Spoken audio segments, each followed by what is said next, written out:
اور عربی زبان میں ایسی کتاب لکھی. آج عرب بھی حیران ہیں کہ کتنی شاندار عربی انہوں نے لکھی. اس کتاب کے اندر انہوں نے اس مسئلے پہ بحث کی ہے. وہ شار فاطمہ جناح کے قریب جن کا مزار ہے. لاہور والوں دائیں بائیں مت دیکھو داتا کے دیوانوں, اگر فقہ سمجھ نہیں ہے تو شاہ عنایت قادری کے دربار پہ چلے جاؤ. یہ ہے ہمارے اسلاف, یہ ہے ہمارے اکابر. اور میں بھنگیوں, چرسیوں اور ڈھول ڈھمکے والوں کو بتانا چاہتا ہوں کہ ایسے بزرگوں کے مزارات پہ بھنگوں کے میلے مت لگاؤ, یہ تو علموں کے میلے سجانے والے ہیں. دیکھو حضرت شاہ عنایت قادری, ان کا یہاں پر انداز کتنا عظیم ہے. اس پوری بحث کو انہوں نے جو پنجاب یونیورسٹی کا نسخہ ہے اس کے لحاظ سے ورقہ نمبر 240 ہے, ورقہ نمبر 240, اس میں یہ لکھا ہے من شاتم النبی صلی اللہ علیہ وسلم او اہانہ او آبا فی امر دینہ او فی شخصہ او فی وصف من اوصاف ذاتہ.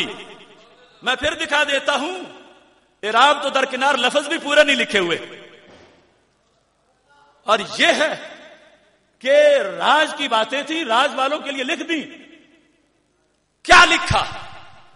جس نے میرے محبوب علیہ الصلوۃ والسلام کی شان پر توہین کی, اور کس طرح فرماتے ہیں ذات میں, شخصیت میں, کسی وصف میں, خواہ اس نے وہ اہل کتاب سے ہو یا غیر ذمی ہو یا حربی, اس نے عیب کی بات عمدن کی ہو یا ساون, مذاق سے کی ہو یا سنجیدگی سے, فقد کافرا خلودا, دائمی جہنمی بن گیا.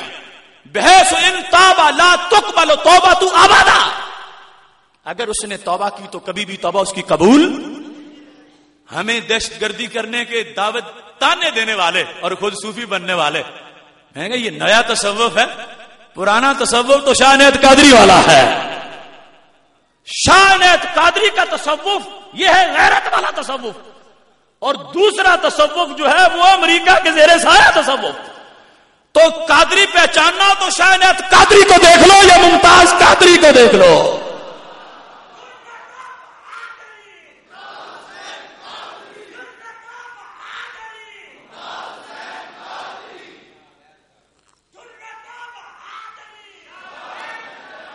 محتشم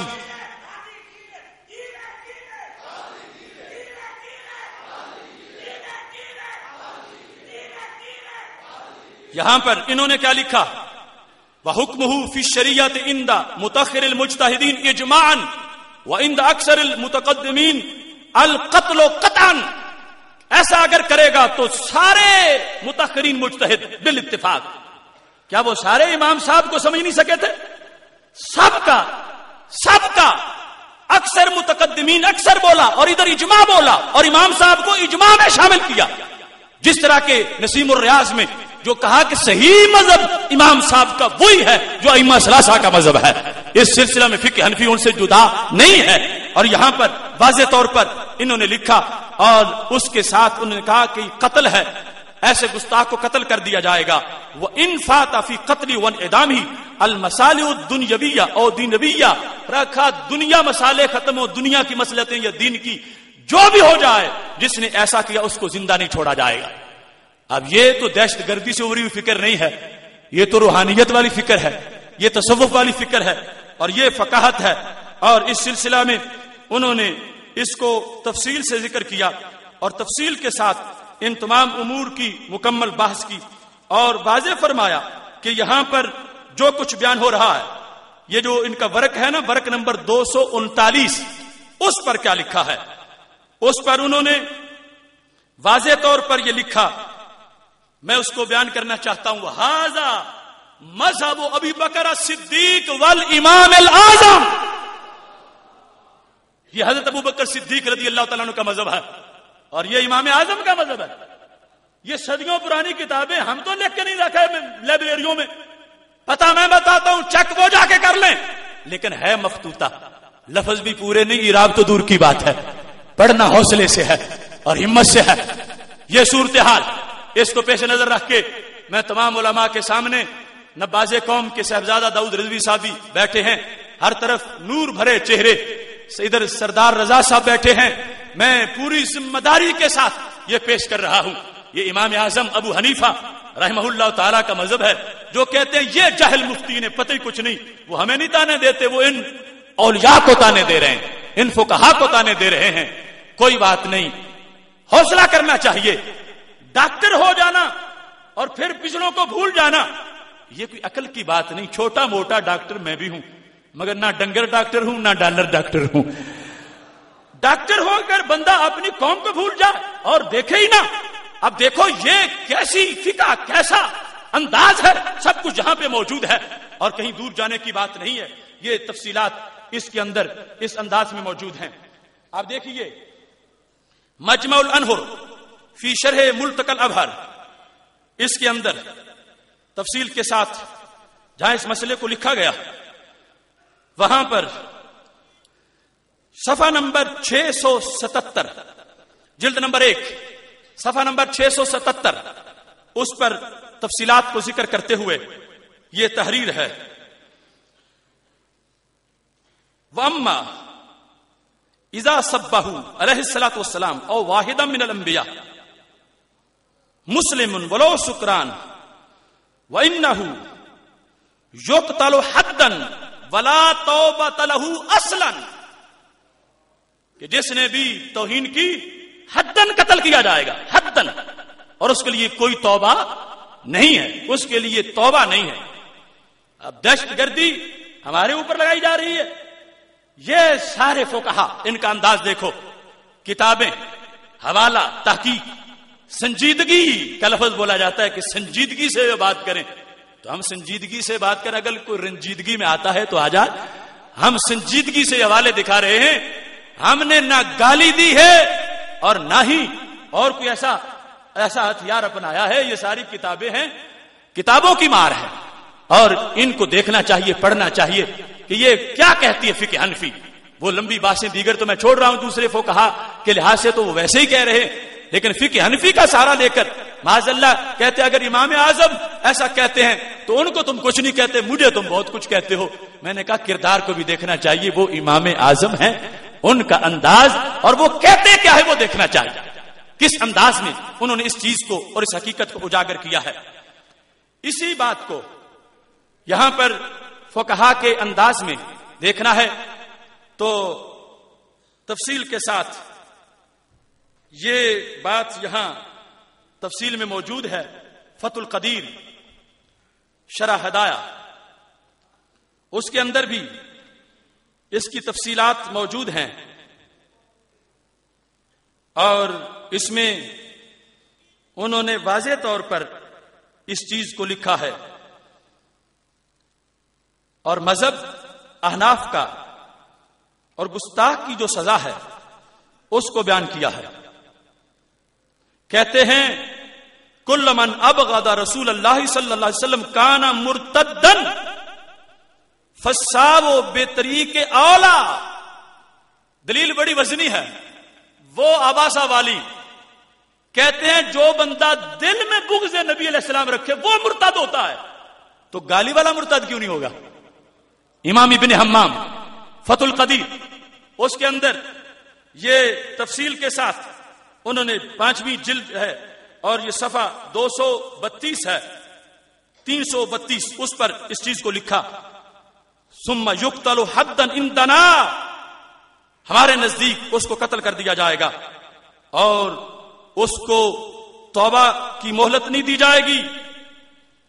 قالوا ھذا مذہب اہل الکوفہ، فقہا کی طرف فقہ حنفی جہاں سے چلی اس طرف نسبت کر کے انہوں نے اس چیز کو واضح طور پر بیان کر دیا اور کہا کہ اس میں خواہ وہ پکڑا جائے یا خود آ جائے اس کا کوئی فرق نہیں ہے۔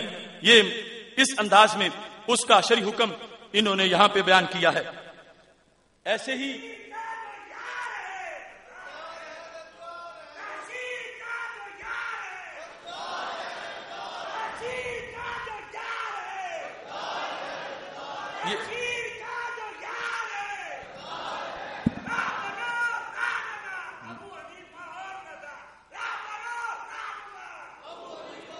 یہاں پر رمز الحقائق شرح کنز الدقائق، اس کے اندر یہ لکھا ہے امان ٹوٹنے کے مسئلے کے لحاظ سے، تو کہتے ہیں کہ فقہ حنفی میں جس وقت کوئی ذمی توہین کرے گا تو اس کی امان ٹوٹ جائے گی.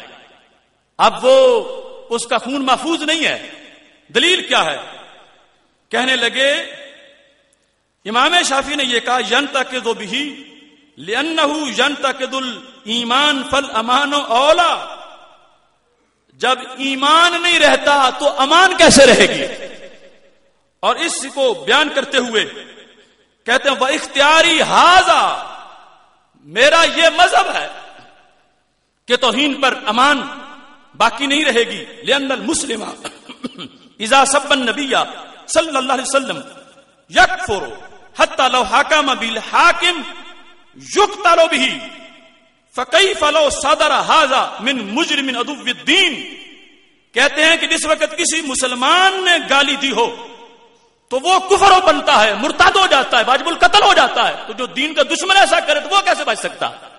اس واسطے ذمی کے لیے جو قاعدہ ہے وہ بیان کر دیا، اور ساتھ یہ کہا کہ اگر حاکم ایسا حکم کرتا ہے جو توہین پر مشتمل ہے تو اس کو بھی قتل کر دیا جائے گا، اس کو بھی زندہ نہیں چھوڑا جائے گا.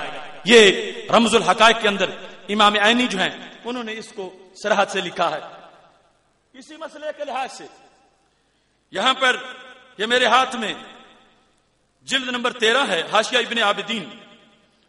یہاں متن کے اندر اور شرح کے اندر اس مسئلے کو تفصیل کے ساتھ بیان کیا گیا. اور فقہ حنفی کے لحاظ سے میں پھر یہ دعوت دے رہا ہوں کہ اس کو توجہ سے سنا جائے، اور کتنے واضح انداز میں ان تمام امور کو یہاں پر بیان کر دیا گیا ہے. یہ در مختار جلد نمبر 13 صفحہ نمبر 43. یہاں پر متن ہے تنویر الابصار امام شمس الدین کا، اور شرح ہے امام علاء الدین کی. یہاں پر تفصیل کے ساتھ کیا لکھا ہے؟ کل مسلم ارتد. اب یہ بات غور سے سننا. کل مسلم ارتد فتوبتہ مقبولۃ. جو مسلمان بھی مرتد ہو گیا اس کی توبہ قبول ہے. الا جماعت، مگر ایک جماعت ہے کہ ان کی توبہ قبول نہیں ہے. وہ کون؟ من تکررت ردتہ، ایک جو بار بار مرتد ہوا. اور دوسرا کون؟ والکافر بسب نبی صلی اللہ علیہ وسلم، جو سرکار کو گالی دے کے مرتد ہوا اس کی توبہ قبول نہیں ہے. اب انہوں نے واضح طور پر بیان کر دیا کہ فقہ حنفی میں جہاں یہ آتا ہے کہ مرتد کی توبہ قبول ہے، مرتد کی توبہ قبول ہے، جس کو وہ لوگے کے لیے پھرتے ہیں، انہوں نے بیان کیا وہ دیگر مرتد ہیں جو توہین رسالت کے علاوہ مرتد ہوئے، ان کی بات ہو رہی ہے.